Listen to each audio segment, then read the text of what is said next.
اقرأ وربك الأكرم الذي علم بالقلم علم الإنسان ما لم يعلم. غیر سپا کے نوجوانوں نے کیا بہترین اقدام، سلطان یوتھ گروپ کی رکھی بنیاد. صرف مسلمان ہی نہیں، ہندو بھی بیف کھاتے ہیں، کرناٹک میں پابندی نہیں لگے گی، وزیر اعلیٰ کا بیان. مویشیوں کی خرید و فروخت پر پابندی، مرکز کے نوٹیفیکیشن پر سپریم کورٹ نے لگائے روک. سوشل میڈیا پر مغربی بنگال فساد کے نام پر ہندوؤں کو اکسانے کی کوشش، کویت میں ملازمت کر رہے ہندوستانی کو کویتی کمپنی نے کیا برطرف. امریکہ میں فوجی طیارہ گر کر تباہ، 16 افراد ہلاک. یمن میں ایک حیرت انگیز انکشاف، میدی کی بندرگاہ کے قریب سمندری بارودی سرنگ برآمد. ناظرین اب خبریں تفصیل سے. ہناور نوجوانوں کے آپسی اتحاد کو مضبوط کرنے اور کھیل کے پلیٹ فارم سے نوجوانوں کو آپس میں ایک دوسرے کے ساتھ جڑے رہنے کے لیے سلطانی یوتھ گروپ کے نام سے غیر سپا میں گروپ کا قیام عمل میں لایا گیا. اس کی مناسبت سے غیر سپا میں ایک افتتاحی پروگرام کا انعقاد سلطانی یوتھ گروپ کے صدر جناب محمد عرفان صاحب کی صدارت میں منعقد کیا گیا، جس میں کئی عوام کی ایک تعداد کے ساتھ ساتھ ذمہ داران نے، بالخصوص مجلس اصلاح و تنظیم بھٹکل کے نائب صدر جناب عنایت اللہ شاہ بندری اور پنچایت کے صدر اور نائب صدر وغیرہ نے شرکت کی.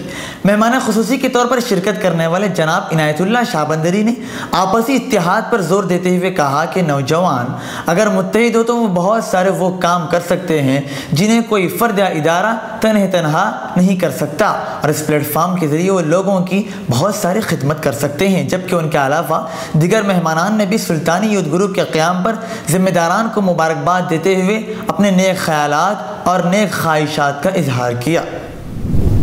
بنگلور کرناٹک کے وزیر اعلیٰ سدرامیا نے کہا کہ صرف مسلمان ہی نہیں، ہندو بھی بیف کھاتے ہیں. بنگلورو میں عید ملن تقریب سے خطاب کرتے ہوئے وزیر اعلیٰ نے کہا کہ بیف پر پابندی کے سلسلے میں مرکزی حکومت کے نوٹیفیکیشن کو وہ ہرگز جاری نہیں کریں گے. کرناٹک پردیش کانگریس کمیٹی کے اقلیتی شعبے کے تحت منعقدہ عید ملن تقریب میں وزیر اعلیٰ نے کہا کہ ہر شہری کو اپنی پسند اور اپنی چاہت کی غذا کھانے کا حق حاصل ہے. انہوں نے کہا کہ لوگ فرقہ پرست اور سماج دشمن عناصر سے باخبر رہیں اور ریاست میں امن و امان برقرار رکھیں. سدرامیا نے کہا کہ انہوں نے بیف نہیں کھایا، البتہ اگر وہ کھاتے ہیں تو کسی کو سوال کا حق نہیں پہنچتا.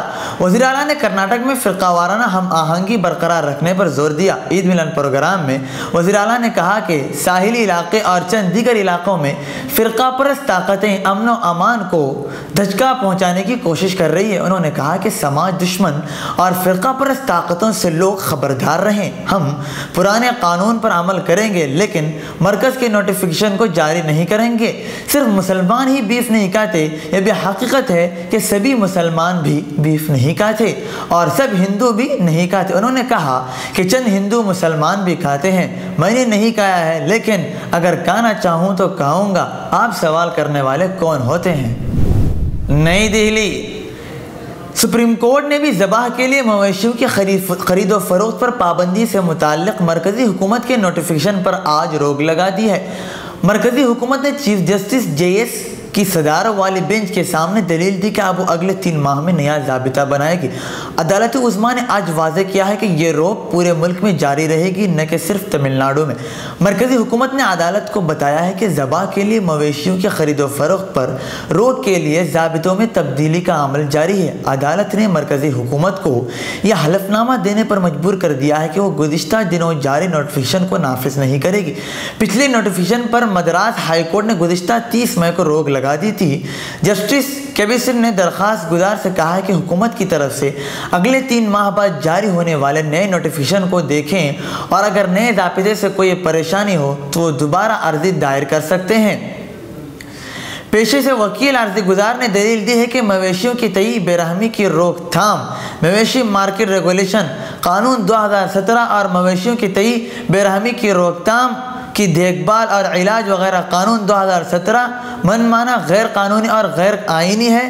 اس کے لیے اس کے مطابق مرکز کے نوٹیفیکیشن کے مطابق یہاں پر روک نہیں لگا دی جائے گی۔ نئی دہلی، میڈیا رپورٹس کے مطابق سوشل میڈیا پر مخالف مسلم تبصرہ سوشل میڈیا پر وائرل ہونے کی وجہ سے ایک ہندوستانی شخص کو کویتی کمپنی کی طرف سے برطرف کر دیا گیا ہے۔ یکیش کمار، جو کویت میں اللواء سیکورٹی اور نگرانی سروس کمپنی میں برسر خدمت تھا، فرقہ وارانہ نفرت اور دھمکی آمیز پوسٹ فیس بک پر کرنے پر اسے کمپنی نے برطرف کر دیا ہے۔ مکیش کا رد عمل حیدرآباد سے تعلق رکھنے والے بی جے پی رکن اسمبلی راجہ سنگھ کے مسلمانوں کے خلاف اس بیان کے بعد سامنے آیا، جس میں سنگھ نے مغربی بنگال کے ضلع اور بشیرت ضلع پر کہا کہ بنگال میں ہندو اسی طرح کا جواب دیں جس طرح ہندوؤں نے 2002 گجرات فسادات کے دوران کیا تھا، جس میں کئی ساری نسل کشی کی گئی تھی۔ سوشل میڈیا کے صارفین نے مذکورہ پوسٹ کا ناقابل قبول قرار دیتے ہوئے مسئلے کو کمپنی انتظامیہ سے رجوع کیا، جہاں پر ہندوستانی کام کر رہے کمیش کمار کو کویت کمپنی نے برطرف کر دیا ہے۔ واشنگٹن، امریکی فوج کا ایک مال بردار طیارہ کل شام میسیپی کے نزدیک گر کر تباہ ہو گیا تھا، جس میں کم از کم 16 افراد ہلاک ہو گئے۔ ڈیزاسٹر مینجمنٹ حکام نے بتایا کہ طیارہ میسیپی صوبے کے دارالحکومت جیکسن سے قریب 160 کلومیٹر دور لی فلور کاؤنٹی میں گر کر تباہ ہو گیا۔ حکام نے اگرچہ حادثے کے سلسلے میں فوری تفصیلی معلومات نہیں دی ہے۔ میرن کارسپے کے ترجمان کیپٹن سارا برنز نے بتایا کہ امریکی بحریہ کا مال بردار جہاز KC 130 ہیرکلیس میسیپی کے قریب گر کر تباہ ہو گیا ہے۔ حکام کا کہنا ہے کہ طیارہ گرنے کے بعد اس میں آگ بھڑک اٹھی اور طیارے کا ملبہ دور دور تک بکھر کر چل کر ہلاک ہو گیا۔ تاہم حادثے کی وجوہات جاننے کے لیے تحقیقات کا آغاز جاری ہے۔ فوجی ترجمان نے بتایا ہے کہ تباہ ہونے والا طیارہ USMC 148 KC 30147 ماڈل سے تعلق رکھتا ہے، جسے مال برداری، فوجیوں کی نقل مکانی اور طیاروں میں پیٹرول بھرنے سمیت کئی مقاصد کے لیے استعمال کیا جا سکتا ہے۔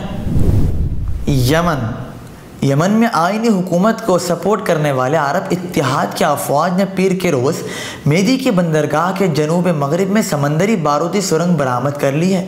یمنی سرکاری فوج نے فوری طور پر بارودی سرنگ کو ناکارہ بنا ڈالا۔ مذکورہ علاقے میں حوثی اور معزول صدر علی عبداللہ صالح کی ملیشیاؤں کی جانب سے بچھائی جانے والی سمندری بارودی سرنگ سے اتحادی افواج کی بحری سپورٹ کے ساتھ بنا کسی نقصان کے چھٹکارا پا لیا گیا ہے۔ حوثی ملیشیاؤں کی جانب سے علاقائی پانی اور بین الاقوامی بحری گزرگاہوں کو سمندری بارودی سرنگوں کے ذریعے نشانہ بنائے جانے کا سلسلہ جاری ہے۔ اس کا مقصد یہاں سے گزرنے والے بحری جہازوں کو نقصان پہنچانے کی کوشش کرنا ہے، جو جہاز رانی کے لیے انتہائی خطرناک امر ہے۔ عرب اتحادی افواج کی قیادت نے عالمی برادری سے مطالبہ کیا ہے کہ وہ باقی ملیشیاؤں کو اسلحے کی اسمگلنگ کرنے پر روک لگائے۔ ہتھیاروں کی اسمگلنگ مقصد کے خطے میں انارکی پھیلانا اور یمنی بندرگاہوں کے راستے انسانی امداد کی وصولی میں خلل ڈال کر یمنی شہر کو مشکلات سے دوچار کرنا ہے۔ کیا آپ اپنے نئے گھر کے لیے ڈائننگ ٹیبل کھوج رہے ہیں؟ Sofa set, tea table, cabinet الماریوں سے اپنا نیا گھر سجانا چاہتے ہیں تو جلدی کریں۔ مدینہ کالونی میں واقع علی ایجوکیشنل بک ہاؤس میں آپ کو رعایتی داموں کے ساتھ بہترین اور عمدہ کوالٹی کے sofa set, dining table, cabinet الماریاں، ٹی ٹیبل اور نت نئے ڈیزائن کے آپ کے پسند کے فرنیچر دستیاب ہیں۔ جلدی کیجئے، محدود اسٹاک ہے۔ رابطے کے لیے اس نمبر کا استعمال کریں 8150939399۔